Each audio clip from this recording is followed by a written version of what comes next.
Lesson 73, Conjugations. Okay, in this lesson it's time to learn a little bit more about the Spanish verb system. In Spanish we have different groups of verbs called conjugations, and each conjugation is a different pattern of endings. The reason that Spanish has these conjugations is because Spanish comes from Latin, and in the Latin language there were 4 conjugations. And so these conjugations that are in the Spanish language, they bear a very striking similarity to the original Latin verb conjugations. So in Spanish, we have the first conjugation, the second conjugation, and the third conjugation, a total of 3 conjugations. We haven't really talked about this yet, but the verbs that you know so far, yo tengo and yo quiero, they are both from the second conjugation.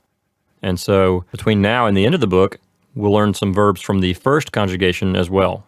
So our goal in this particular lesson is to compare the first conjugation and the second conjugation and to see what the characteristics are of each of those 2 conjugations. And hopefully we can learn something about conjugations in the process.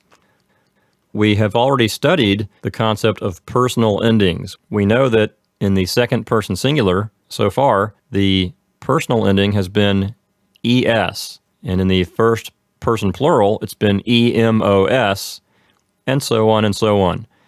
And if you look at this chart, you'll see that all of the personal endings, except for the first person singular, all have the letter E as their first letter. Okay, that's a characteristic of the second conjugation. Now at the bottom of page 83, if you look at that chart, you'll see some different personal endings. These are personal endings from the first conjugation. And whereas the other chart had the letter E at the beginning of each personal ending, this one has the letter A at the beginning of each personal ending. So let's compare this a little bit.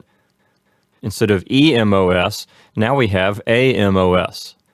And in the second person singular, instead of ES, now we have AS. So basically we're trading in the letter E for the letter A. So let's sum up here a little bit. Verbs from the first conjugation are going to have endings where the initial letter is the letter A, and verbs from the second conjugation, they're going to have the endings that start with the letter E. Okay, let's turn the page now to page 84, and let's take a look at the verb chart we have here for a real first conjugation verb. In this case, it's yo hablo. Yo hablo means I speak. So yo hablo will be I speak. Tú hablas will be you speak. Él habla will be he speaks, and so on and so on. And you can see here that each form of yo hablo has the personal endings that start with the letter A, with the exception of the first person singular. That always just has the letter O at the end. So take a moment to familiarize yourselves with these forms of yo hablo. And then finally, to finish up this lesson, we have a big display here with 2 arrows. As if we haven't made it clear enough, we have a huge arrow pointing to the letter A in hablamos, and another huge arrow pointing to the letter E in tenemos. So you can see here that a first conjugation verb is going to have the letter A at the beginning of its personal endings, whereas a second conjugation verb will have the letter E at the beginning of its personal endings.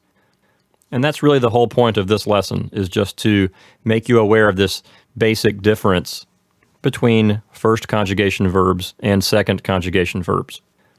So from here on out, you'll have to sort of mentally keep track of 2 sets of personal endings, the ones that start with the letter A and the ones that start with the letter E. But besides that, one difference of the initial vowel, besides that, they're very much the same. So it's only a small thing to keep track of. Hey, Bill, don't forget about the third conjugation. Well, that's right. The third conjugation also is an element of the Spanish verb system.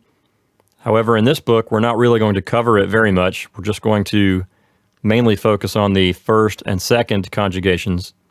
But I think we actually will mention the third conjugation a little bit in some of our lessons. Well, that's it for this lesson. Just think about conjugations, and then in the upcoming lessons, we'll dig deeper into the Spanish verb system.